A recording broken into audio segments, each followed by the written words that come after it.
The President, Mr. Rigiji, tafadhali tuketi chini. Asante.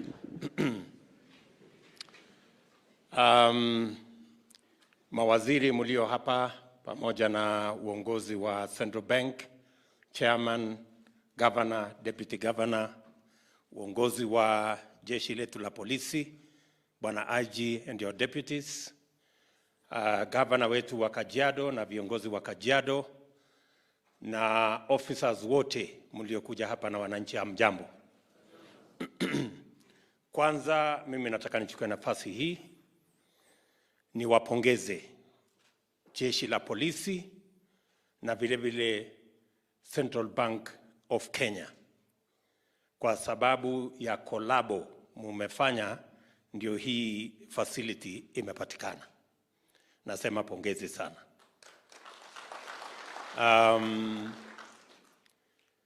In my other life, when I was an assistant minister at the office of the president a while ago, we made the decision then to have these 100 acres here. I am a very proud person today that the small decision we made at the office of the president almost 20 years ago, today we have a wonderful facility as the Police Leadership Academy. When I was asked by the governor, I didn't know that this is the same 100 acres that we had recommended. That time, when we recommended 100 acres, it looked like it was unreasonable. But as things are now, already 18 acres has been taken up by this academy. And it looks like with the expansion of the police force, the whole 100 acres will be in use shortly.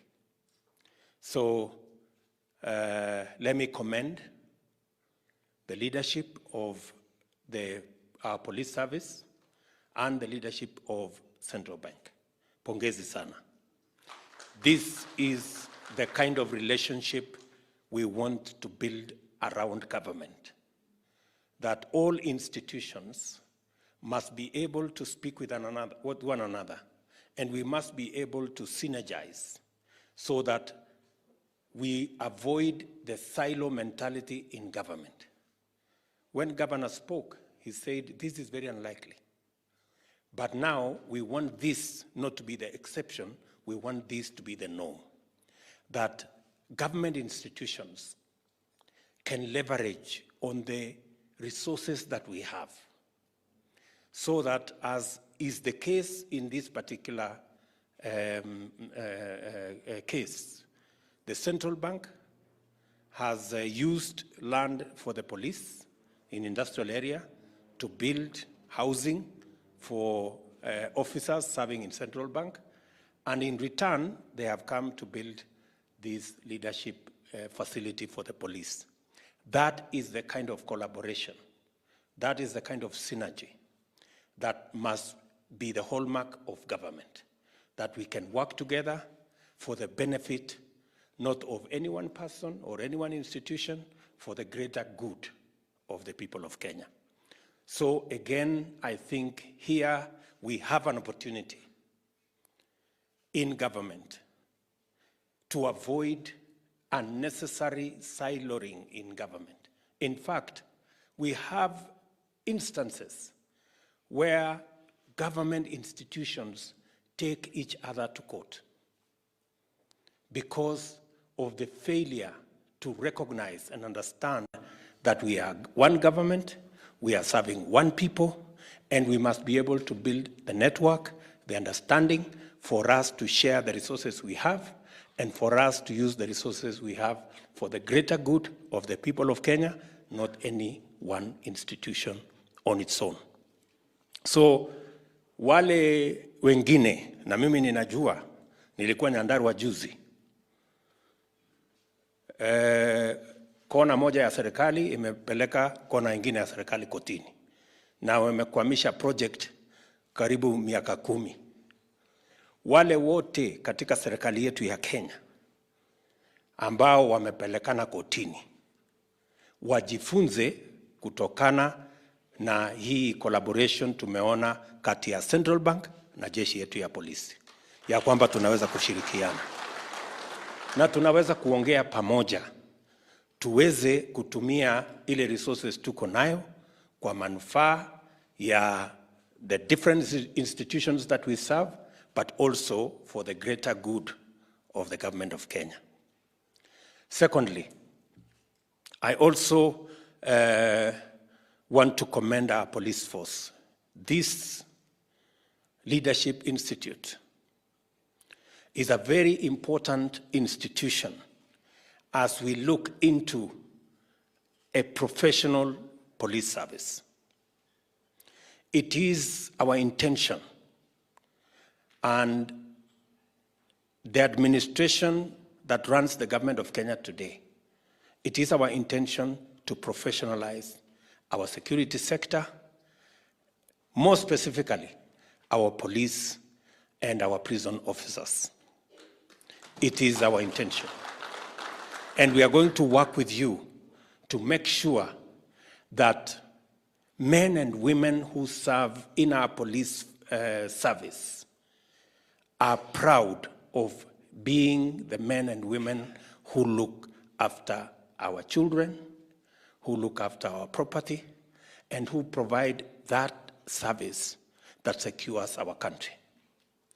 And for that to be the case, we must deploy sufficient resources, we must train our men and women properly, the recruitment, the training, the promotion, and the entire terms of service must reflect the critical service that our policemen and women provide for our country. And as Deputy President has said, this morning I have appointed a task force to look into the reforms that are necessary for us to remove the gaps that currently exist in our police service, to think broadly and deeply into what does the government of Kenya need to do to make sure that the recruitment, the training, the promotion, terms of service, and all conditions are the best conditions possible for our men and women in the police force and in our prisons to serve their country. And I want to assure you that I am committed at a personal level, and the Kenya government at the corporate level, to make sure that we have a professional police service. I have given my assurance to the commanders across the country that they have my support, they have the support of the government of Kenya to make sure that they deliver on their mandate. And as has been said, we are a country governed by the rule of law. We are a constitutional democracy. And we want to build institutions, whether it is the judiciary, whether it is independent institutions like our police service, whether it is parliament. We want to build all these institutions to secure the rule of law and to secure our democracy, so that the whims of an individual cannot overrun the institutional capacity of all the institutions we build as a country. That is the way into the future. I have been very clear to all our men in uniform. I have had a chat with our military. I have had a chat with the commanders of the police. And I have been very clear to these men and women that they have a cardinal duty to secure the lives, the property, and the nation of Kenya, to make sure that we can rally our development, we can rally our progress in a secure environment. everything else, whether we are running development issues or we are running our politics, it will be very difficult if we do not have a secure environment. And therefore, collectively, it is our duty as a nation. Kenyans, in their individual capacity, have a role to play. The bigger role is in the shoulders of our security men and women. And we will support you. We will go out of our way to make sure that we make it easy for you to deliver on your mandate. And I have said this, that because we are a country of the rule of law, because we are a constitutional democracy, you must be grounded on the understanding of what the law says and what the Constitution says. And that is why this Leadership Institute is very important. That is why the curriculum through which our security men and women go through is very important, so that you can be grounded in the understanding on what you have to do, what is your mandate, what is your constitutional responsibility, what is your legal responsibility. And so that if for any chance you get, unfortunately, instructions that are not grounded in law or the constitutions, you should respectfully ignore such instructions and follow what the Constitution and the law says. That is the kind of police force we want to build. That is the kind of institutions we want to build, that these institutions can run on the understanding of what the law says, what the Constitution says, and we can all move together as a country. Let me also say the following, that it is correct that many of our officers are living in very bad conditions. They live in, what we could say is squalor. They live in very bad settlements. They share residence. I know we have provided for house allowance. Some of them cannot get accommodation in the right places. And therefore, I have also instructed the Ministry of Housing to include provision for housing for all our security men and women as we do our affordable housing plan. So, Bwana IG, the ministry is going to get in touch with you so that you can tell us where you have adequate space for us to be able to build affordable houses so that your men and women can have reasonable accommodation and they can live decently like the houses we have seen here. Si namna hiyo? So tutapangana na nyinyi tuhakikishe ya kwamba officers wetu wa polisi, wa prisons, wa jeshi, wote tumewaunganisha katika mpango wetu wa kuwapangia mahali pazuri pa kuishi, na tunajua ile pesa mnapatiwa ya house allowance saa zingine haiwezi kukodesha nyumba mahali ambapo inatoshana na officers wetu. Wanaishi mahali si pazuri, wanahatarisha maisha yao, wanahatarisha mambo ya arms ambazo tuko nazo. So we will work together in that manner.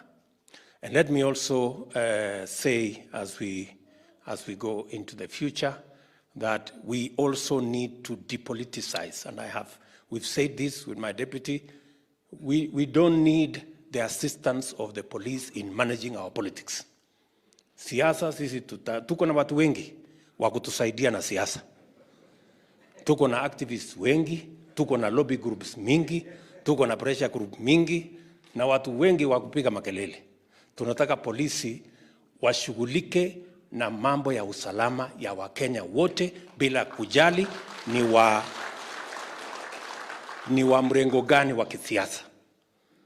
Sisi siasa na vyama ni mambo ambayo yako katika katiba ya Kenya. So all our policemen and women provide security across Kenya for all citizens of our republic, bila ya kujali ni wa chama hii, dini ile, kabila hiyo, ama misingi ingine yoyote. Nyinyi ni kazi yenu ni kuhakikisha kwamba Wakenya wote, bila ya kujali yale mambo mengine yote, wanapata usalama yao, familia zao, watoto wao, biashara zao, maisha yao, mali yao. Every Kenyan must be secured. Mambo hii ya siasa tutangangana na wale tuko nao kwa siasa. Hiyo sisi ndio mafundi wa huko. Tutajua ya vile ya kunyoroshana na wao huko. Nyinyi ufundi yenu ni ya usalama. So mtusaidie hapo kwa usalama. Hii ingine we don't need your help. Hii ingine tutangangana na wale wako kwa kiwanja hiyo. So nataka tena niseme pongezi kwenu watu wa Central Bank na vile vile kwa jeshi la polisi kwa kuunganisha mawazo yenu na kusababisha akademi hii ya uongozi wa polisi ijengwe. Tunatarajia ya kwamba katika ile task force ambayo nimeweka this morning, all the ideas will come through and we can be able to end up with a product that is going to assist our men in uniform, the police men and women of Kenya, to get the necessary attention that they need so that they can provide the constitutional mandate that is assigned to them in a professional and in the best manner that they can. So sitaki kusema kuzidi hapo kwa sababu bado tuko na shughuli ingine huko Ngong ya kupanda miti. Bwana IG, nataka ni kuombe kwa heshima kubwa hawa officers wako waongee na hao vizuri, wanisaidie katika hii mpango ya kupanda miti. Tafadhali. Kila officer akijipanga hapo atusaidie kupanda miti, itakuwa mzuri. Kwa sababu hii climate change inatusumbua. Na tusipofanya kitu, hii dunia itazidi na kuharibika. So we have to come together and see what we can do as a nation. So asanteni sana na washukuru sana kwa kunisikiza, na I wish each and every one of you the very best. Merry Christmas, Happy New Year. Tutakutana pale mbele tukishughulika na ujenzi wa taifa. Asanteni sana. God bless you.